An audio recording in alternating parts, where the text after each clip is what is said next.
In Canada, you see his work everywhere. An original by Norval Morrison, priceless. But it became clear that there were more and more fakes. A story that impacts Indigenous artists around the world. How has nobody ever looked into this? Forgeries, fakes, and fortunes to be made. An art fraud of epic proportions. I either have to let this go or try to find out what the truth is. Binge the full series now on the ABC Listen app or weekly wherever you get your podcasts. ABC Listen. Podcasts, radio, news, music, and more.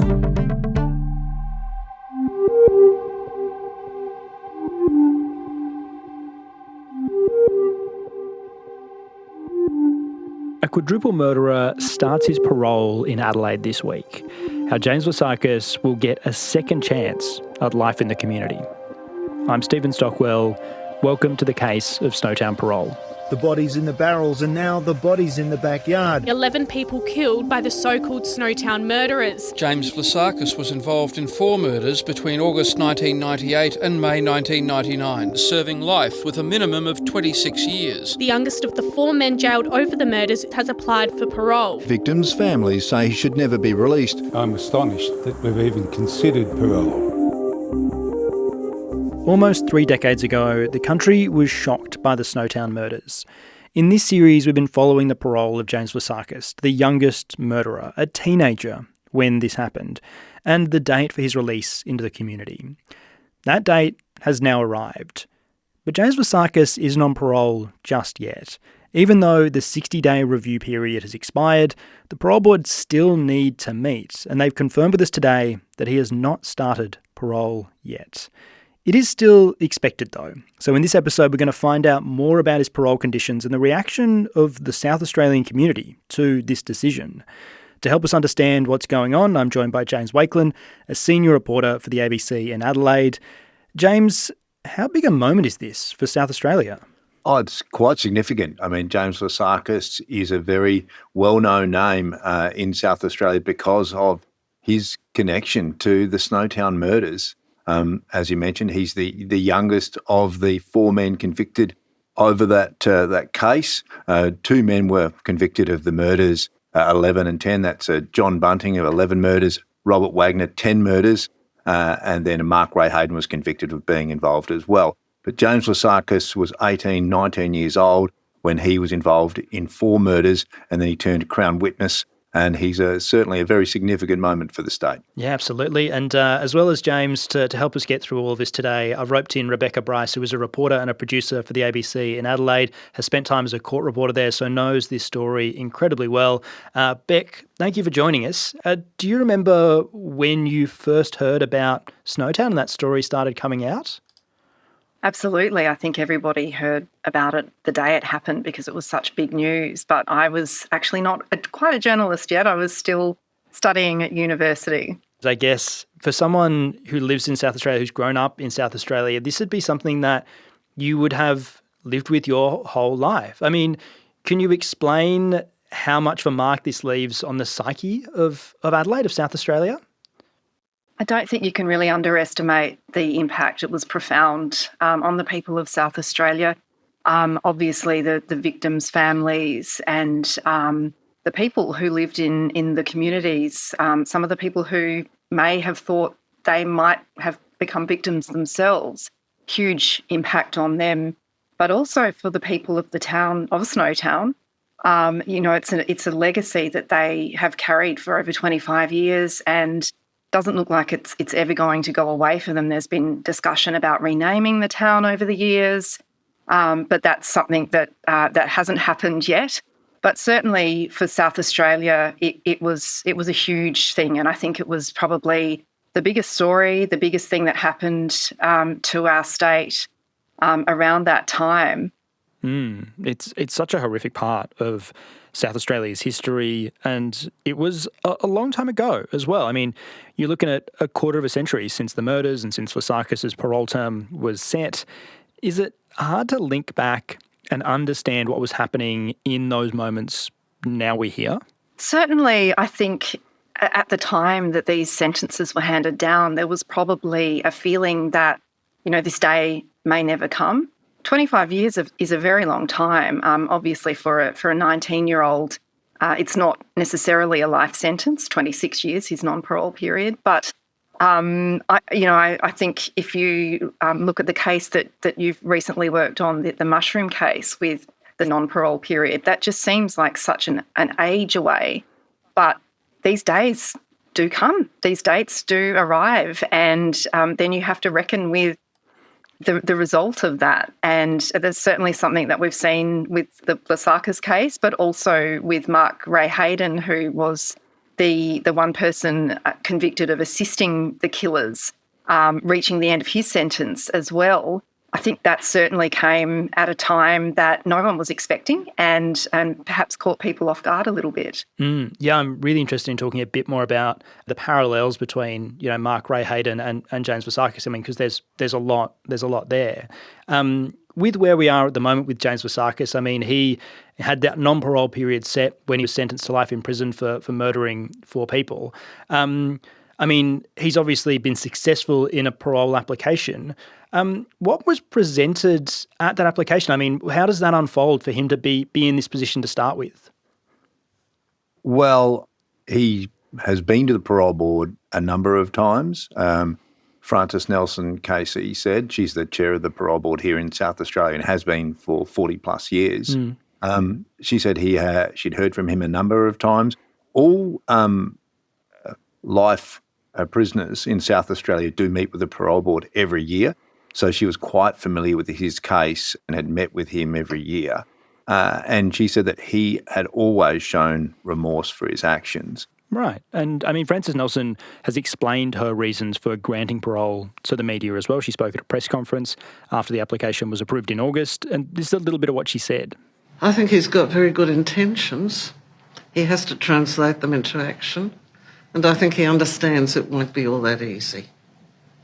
And that actually is a very good thing.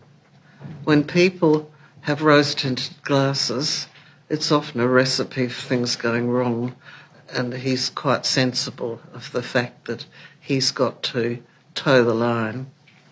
And there are very robust expectations of him.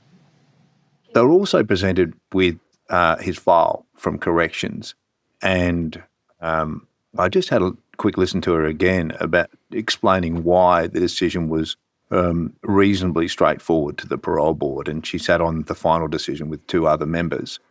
And it was based around the fact that he was compliant almost from the get-go, from going into prison as a 19-year-old.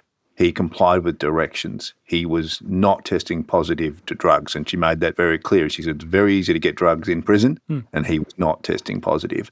And that's quite interesting, isn't it? Because what we know about Vlassakis is that he was a drug user at the time that these offences were happening, and that was something that was referenced in his sentencing, that he was dependent on drugs at the time.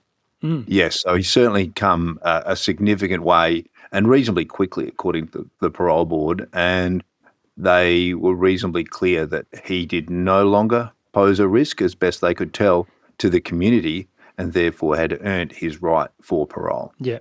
And Beck, when we've got a parole board assessing these kind of applications, I mean, is Frances Nelson Casey and the offsiders that she's working with, are they looking solely at Vlassakis or I guess any prisoner's behaviour in prison, or is it also how cooperative they have been in the investigation and the like?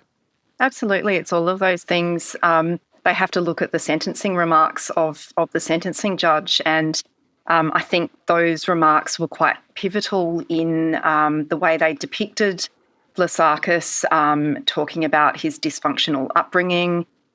He suffered sexual abuse as a child, and his age and immaturity was also a factor that the judge considered, but also because of the cooperation that he gave to police. He was a pivotal Crown witness, and I think without his evidence around what occurred and what Bunting told him, because don't forget, he wasn't there for all of the murders that Bunting and Wagner were convicted of. He was able to retell Bunting's accounts of those murders.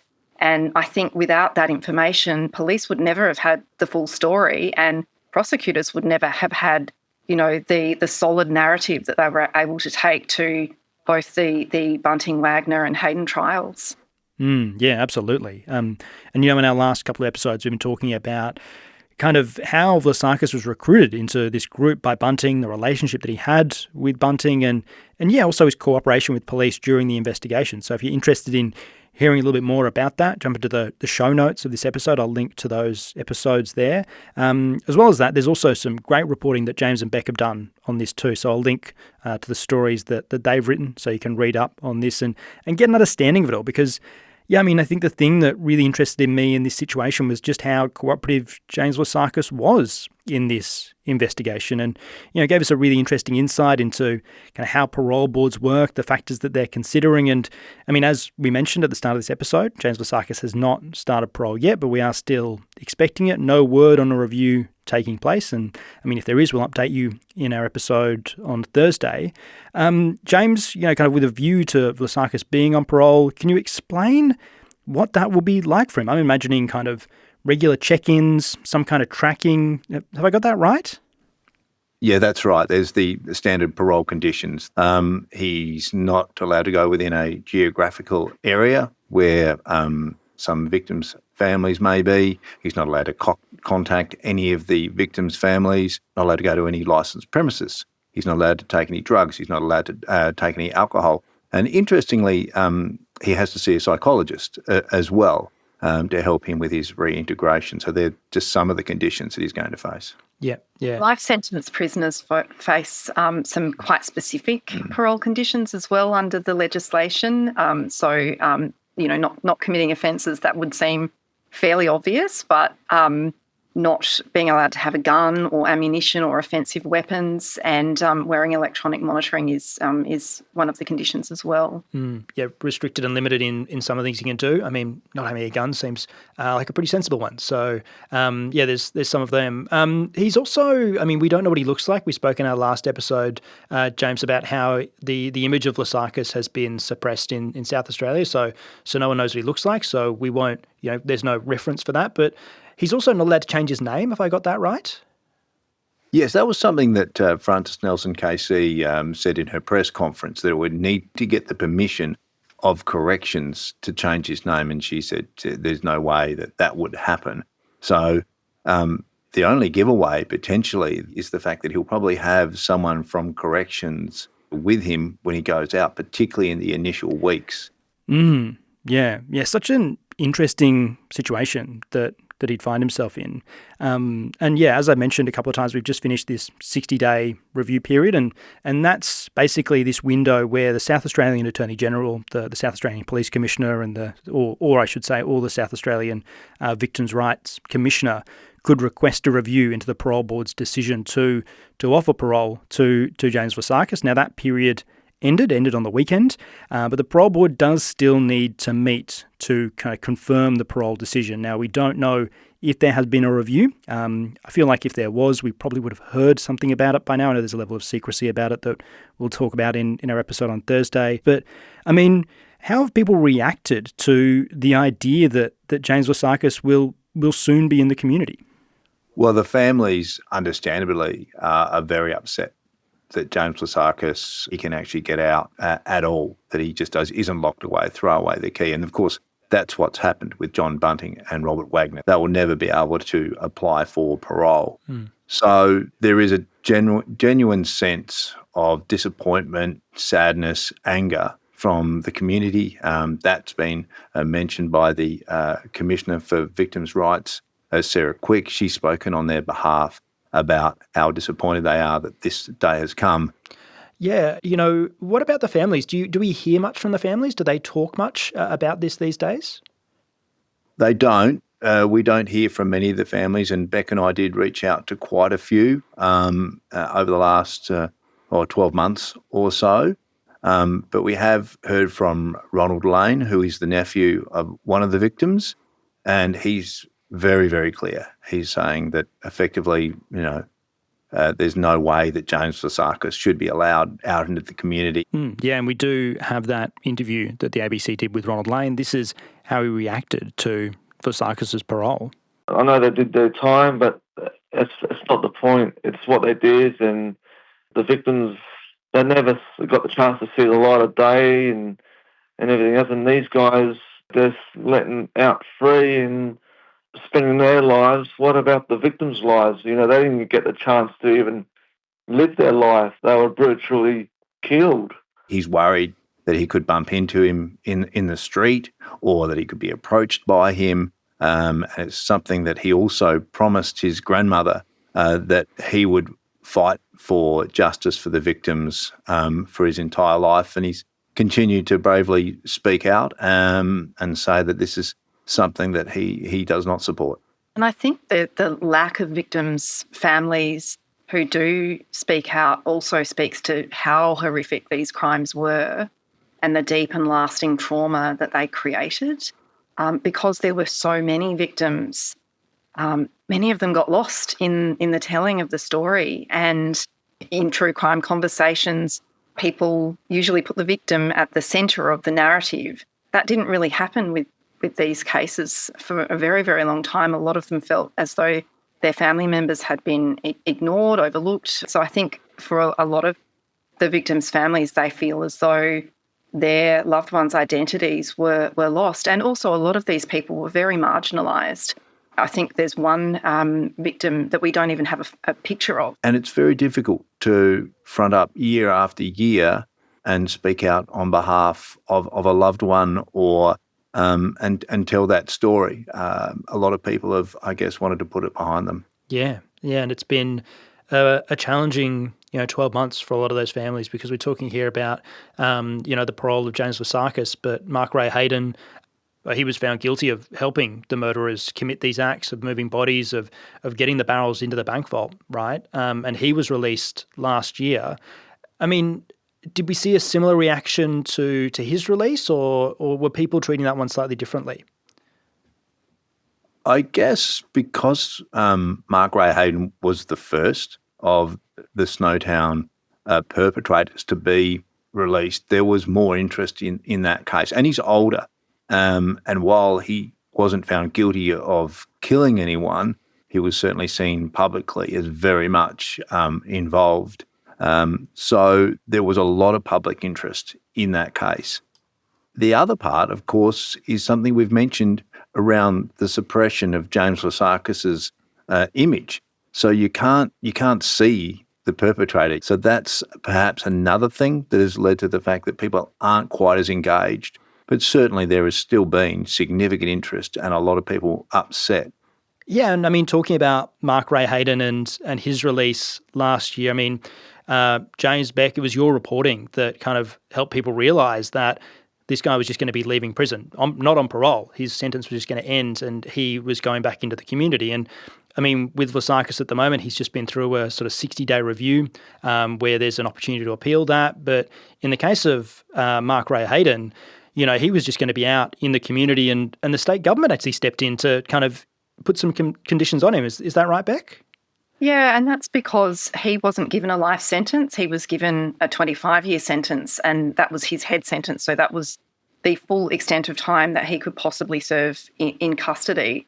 So we saw that date and realised that it was coming up and he was about to be released into the community with no restrictions, with no supervision, no parole. So we did some reporting on that, and very quickly the government stepped in and amended the legislation. The issue was that he had never been convicted of any of the murders. So while he was tried over 2 of the murders, including that of his wife, the jury couldn't reach a verdict, and he eventually pleaded guilty to assisting an offender in both of those cases.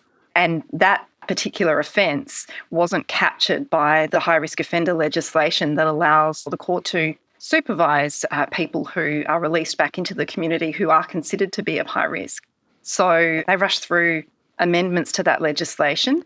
In the meantime, we saw Francis Nelson move to grant Hayden parole, which effectively meant the parole board could get him into the community and see how he would work under supervised conditions ahead of those restrictions being placed on him by the courts.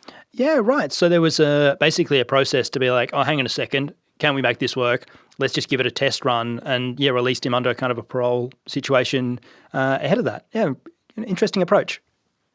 Well, I mean, I think what Francis Nelson Casey was doing was putting some ability within the parole board to see how he goes. I mean, once he's out as a high-risk offender, it does come back to the parole board again. They actually do oversee that legislation too, but that they've got less control. So she was happy to sort of jump in, take control of it, and at least have him follow the restrictions that she set before he then flipped onto the high-risk offender legislation. I think as well that speaks to how seriously the parole board takes its role in providing prisoners the best opportunity to succeed in the community. And I think that's definitely something that we see with Francis Nelson Casey, that she absolutely takes that responsibility very seriously.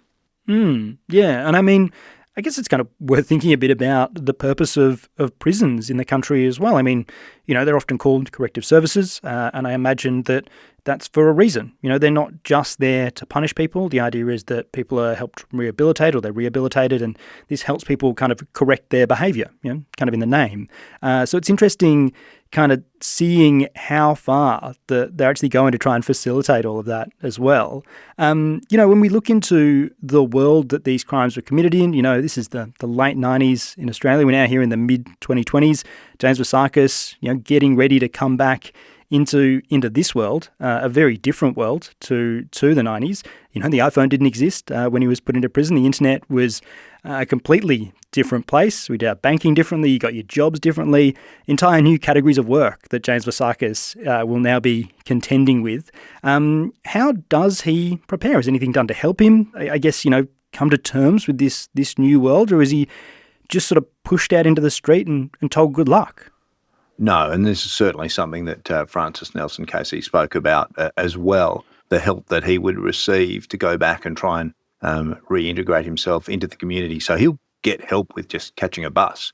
He'll get help with setting up his banking. He'll get help with getting a mobile phone, all of these things that he'd never dealt with before. I mean, there is some chance he had an early Nokia or something in 1999. But he would certainly, 26 years on, the technology would be very, very different, and that's going to be part of the process. And even the process of getting a job is something that they're going to work with him on. It's something that James Vlassakis has said he wants to do, and he can actually travel from the pre-release centre where he's living and go out and work if someone's willing to take him on. But again, Francis Nelson Casey said on his behalf that he understands just how difficult that might be, given his notoriety. Yeah, and I mean, there's still, 2 of the Snowtown murderers in prison with no possibility of parole there. Any likelihood or opportunity that they could appeal the fact they do not have a parole period set or anything like that? Is there anything for them ahead? So they can make an application to the court to set a non-parole period. My understanding is Wagner has actually done that and it's been rejected previously. I was actually in court as a student journalist in, I think it was 1999, for one of the Truro murderers requesting a non-parole period to be set for him, James Miller. He was convicted of, I think it was 6 murders of women with his partner, Christopher Worrell, and was jailed for life with no prospect of parole. And he applied to the Supreme Court for a parole period to be set, and they did, in fact, set one for him. Unfortunately for him, he died in prison from cancer a few years before that date arrived. Mm. But in terms of the likelihood of Robert Wagner or John Bunting ever being granted parole, seems pretty unlikely, given the fact that what we're hearing is there's no remorse. There's nothing in their yearly meetings with the parole board that suggests that they're going to change any of the way in which they view these killings. So the chances of them ever being given a parole seem pretty remote.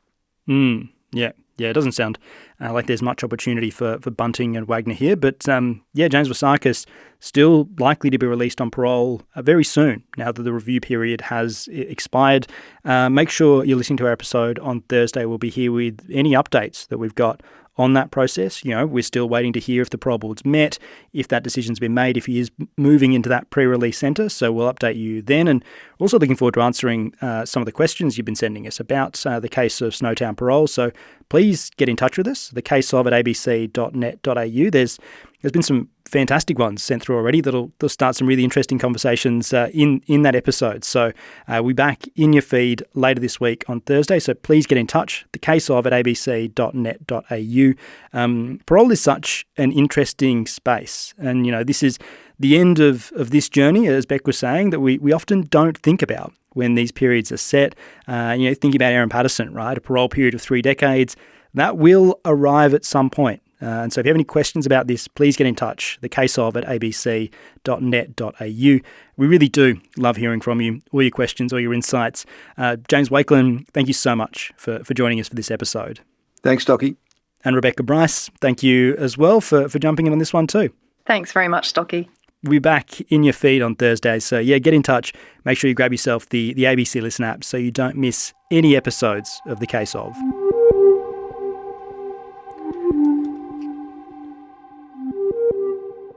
The Case of Snowtown Parole is produced by ABC Audio Studios and ABC News. This series is reported by senior reporter James Wakelin and Rebecca Brice and presented by me, Stephen Stockwell. Our executive producer is Claire Rawlinson, and Tamar Cranswick was the supervising producer for this episode. This episode was produced on the land of the Kaurna and Wurundjeri people.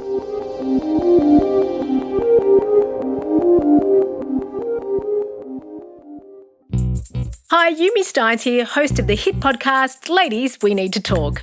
October is Mental Health Month, and to get behind it, we're taking a look at some of the most common mental health disorders facing women, depression and anxiety, and how we can treat them. I love anxiety. I think it's the mental health condition that has the best outcome. You can binge Ladies, We Need to Talk on the ABC Listen app or wherever you get your podcasts.